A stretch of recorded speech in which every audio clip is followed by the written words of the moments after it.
The Athletic.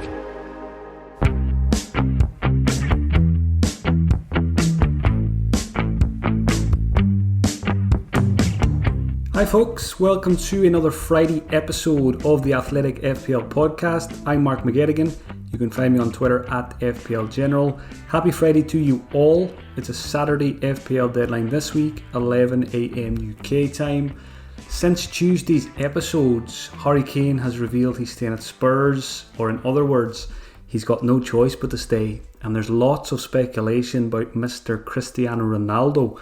First of all, it was all links to Manchester City, but as today has progressed, there's talk that it could be Manchester United as his possible destination. So there seems to be a battle on in Manchester for the signing of Cristiano Ronaldo. So it's going to be interesting to see how that one plays out over the next couple of days.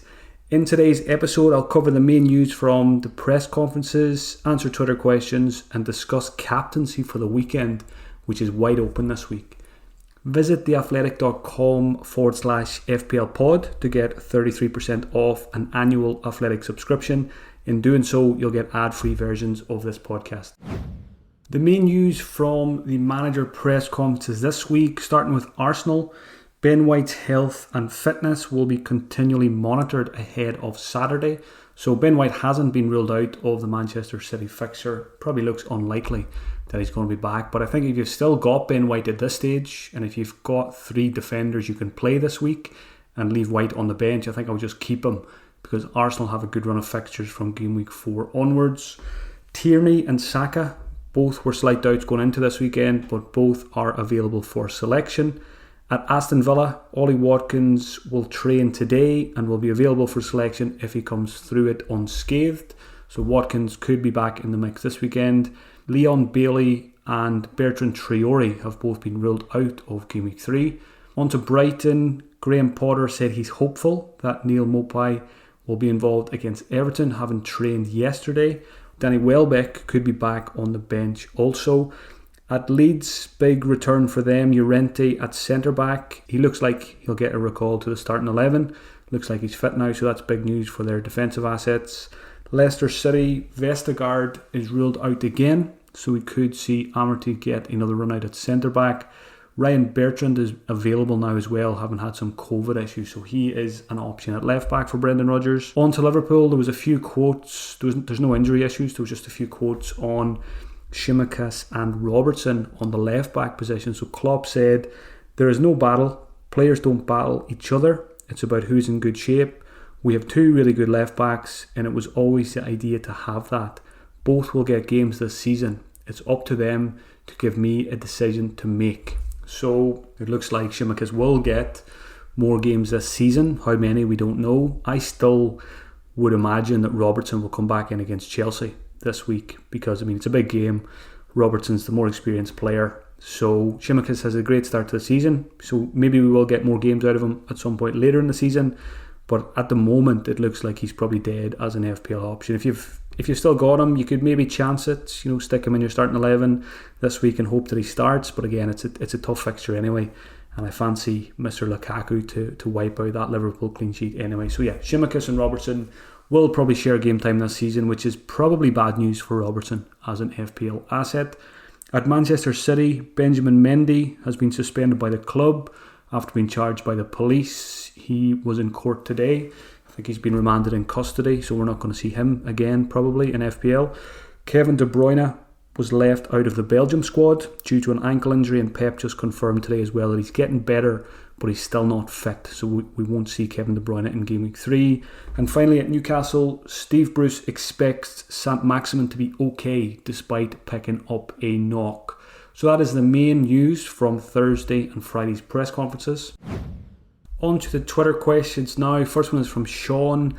Is Lukaku really that essential? So obviously lots of talk about Lukaku this week, lots of people bringing him in. Chelsea do have some tricky enough fixtures over the next 4, but I think if Lukaku goes out and does well, performs well against Liverpool, gets himself on the score sheet, I think it's going to force a lot of people to press the wildcard for Game Week 4 because Chelsea play Aston Villa in that one, which makes Lukaku look like a pretty strong captaincy candidate for that game week. I know Bruno's got Newcastle that week as well, but I think I would rather be on Lukaku as a captain in that game week. So is he essential? I don't think he is. I always say no player is ever essential. Is he looking pretty hot as an FPL prospect? Absolutely yes.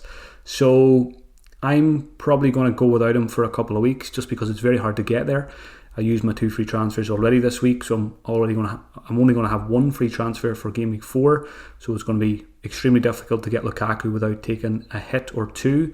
The main reason I'm happy enough to go without Lukaku for the time being is because I think the likes of Antonio and Calvert-Lewin can do a job in the meantime until I can get Lukaku in easily when Chelsea's fixtures turn around game week 7. So, I mean, I'm not ruling out a wild card during the first international break.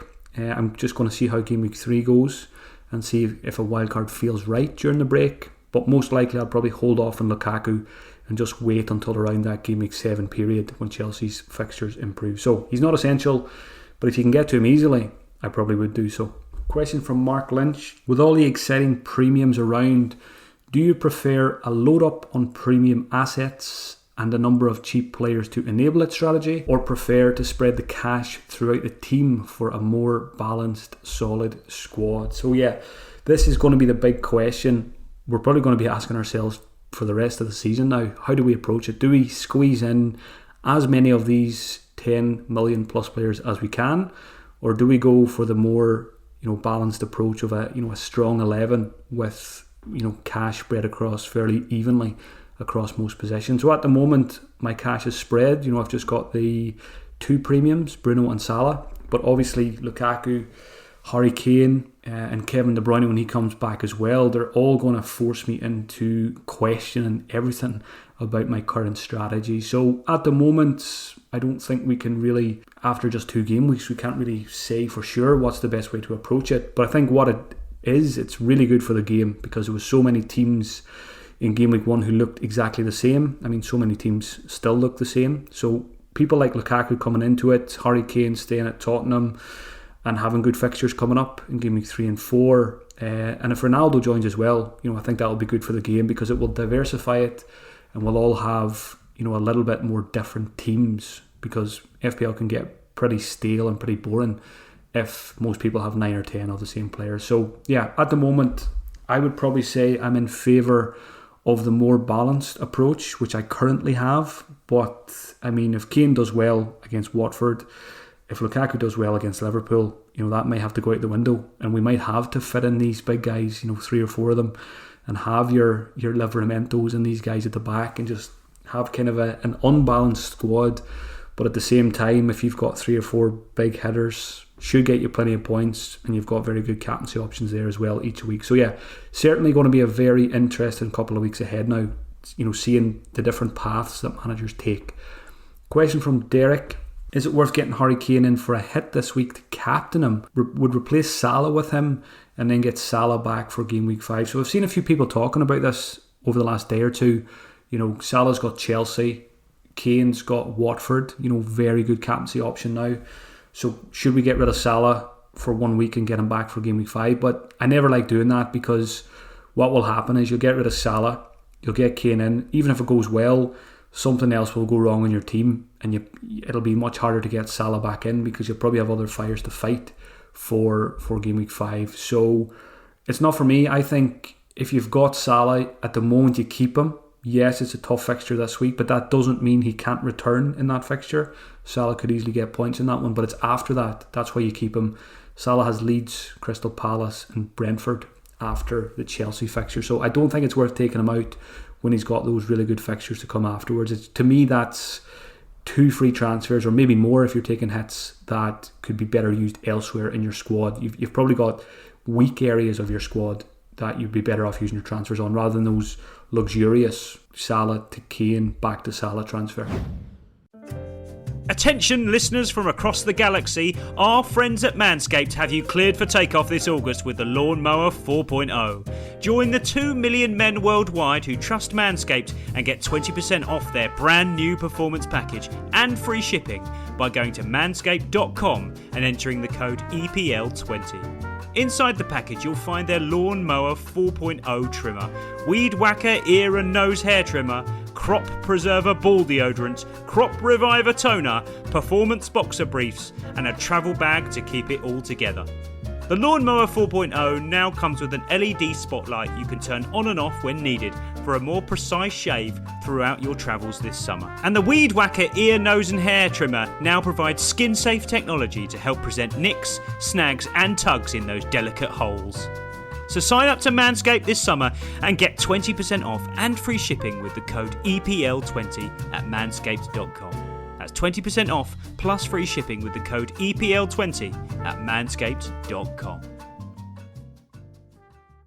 This podcast is sponsored by BetterHelp Online Therapy. It doesn't matter who you are or what you have, your life is often stressful. You may not be feeling depressed or like you're at a total loss, but if your stress is high, your temper is shorter than usual, or even if you're starting to feel strain in your relationships, you could probably use the chance to talk. Unload the stress and get it out. Discuss your situation with someone who isn't going to judge you or take sides. When there are things you can't tell anyone and you need to get it off your chest, that's when therapy can be so useful. BetterHelp is customized online therapy that offers video, phone, and even live chat sessions with your therapist. It's much more affordable than in-person therapy, and you can start communicating with your therapist in under 48 hours. So unload the stress and get some unbiased feedback. Go to betterhelp.com/59 to sign up for a session, and listeners of the Athletic FPL podcast will get 10% off their first month at BetterHelp. That's betterhelp.com/59 to sign up.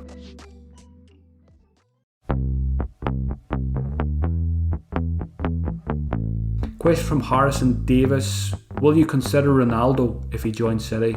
I think we're going to have to. There is talk that it could be Manchester United as well. So which club would he be a better FPL asset at? Probably Manchester City, given that they don't have an out-and-out striker at the moment. There's been some debate on Twitter as well. Would Ronaldo be a midfielder or a forward? I would be very surprised if he wasn't a forward. You're probably looking at about 12.5 or 13 million, in competition with the likes of Kane and Lukaku. So yeah, I think he'd be a forward, and I think he'd have to come under consideration. So yeah, obviously a very good captaincy candidate when he's on the pitch. His age doesn't bother me. The guy is superhuman. Even if he was 45 years old and he was joining the Premier League again, I think I'd still be considering him. So yeah, hopefully he does join. Be good to have him back in the Premier League, and good to have him as an option in FPL again. Question from FPL King: have I missed the Benrahma Express? My answer is no, because West Ham are playing really well. Benrahma's obviously playing with a lot of confidence at the moment, and the most important thing here is they've still got very good fixtures. West Ham next to, it's Crystal Palace at home and then Southampton away. Two very favourable fixtures. So don't feel like you can't get on the Benrahma Express. It's left the station, but it's between game weeks. We're at a new stop and you can get on at any point. So yeah, don't feel like you've missed the train. You can still get on, and hopefully we'll be going to a few more nice destinations over the next 2 game weeks. So yeah, I've got on him this week, and if you can get to him easily with a free transfer, I think it's a good idea. Question from FPL Unhinged: thoughts on the international/red list situation and the players who could be affected as it stands? So yeah, it's still up in the air. I think Klopp was saying today basically they won't be letting their players go because of the 10-day isolation, because they just have to sit in a hotel room for 10 days and there'll be no training and they'll lose muscle and stuff like that. But then FIFA are saying there could be sanctions. Players will be banned from playing during international break if they don't go. And then I think it's a 5-day ban on top of that as well, which would probably mean missing game week 4. So it's all a bit of a mess. It's all up in the air. There's nothing we can really do about it at the moment. So it's not really coming into my decision making at the moment. What I would say is, if you're in a good position this week, if you've got a strong squad and you can bank your transfer, it's probably a good idea, because game week 4 could be carnage. I think we're probably going to see some players go away anyway, maybe against the wishes of their clubs. I think Cavani's talking about going away despite the Premier League not wanting him to. So yeah, it's all a mess. If you've got, bank a transfer if you can, but also if you've got 2 free transfers, don't feel like you need to use both of them this week. Maybe you could just use one, and then you'll still have your 2 free transfers after the break. So yeah, it's all a bit of a mess. It's all still unknown. So I don't think you should let it impact your decision making too much this week. Final question is from Benji. For those of us with 2 free transfers, is it okay to simply not make a transfer if we're happy with our squad? Yeah, good question. This will probably happen to you once or twice during the season.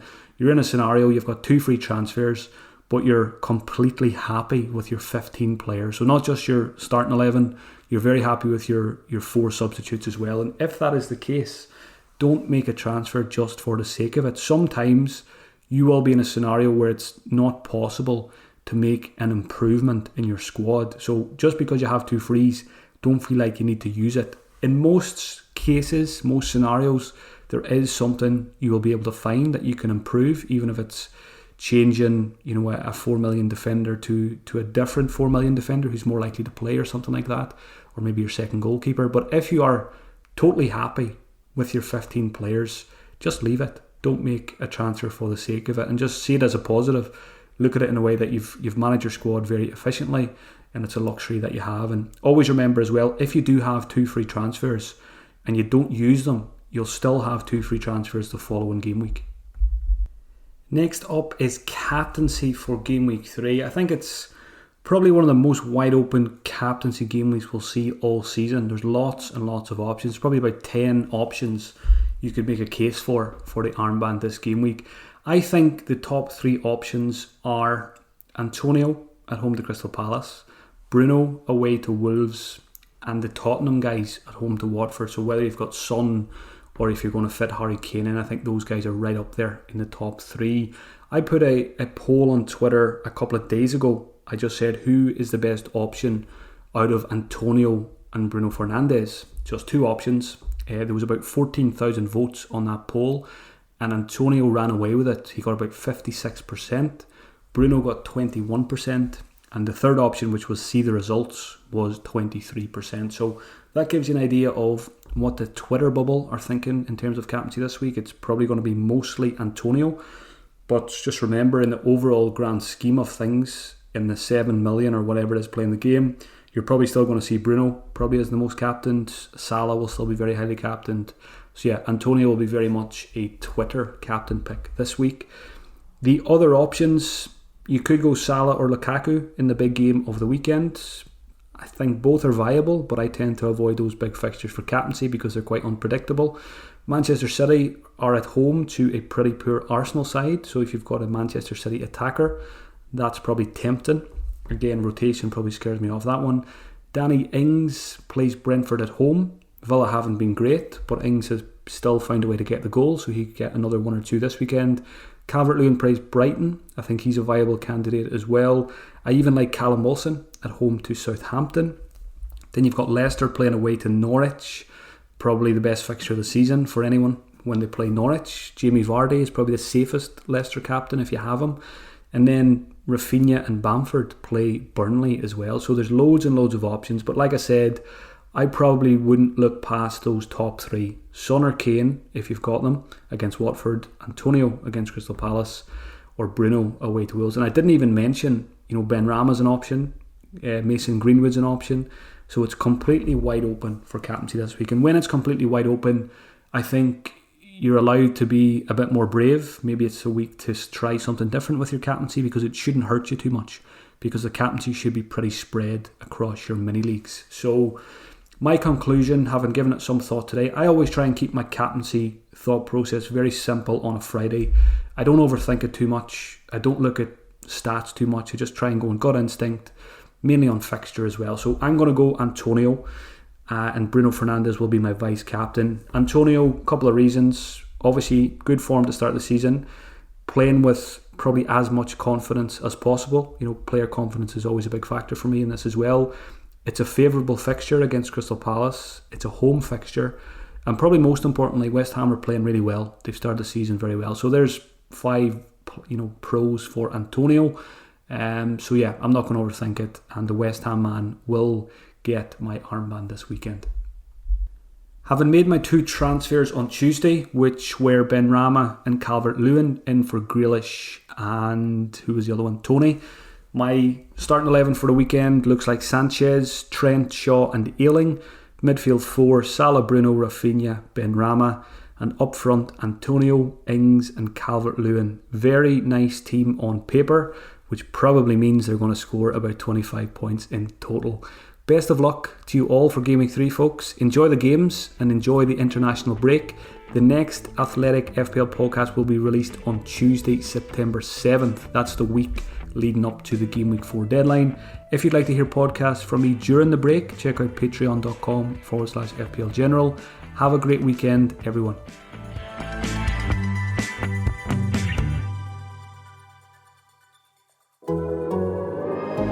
The Athletic.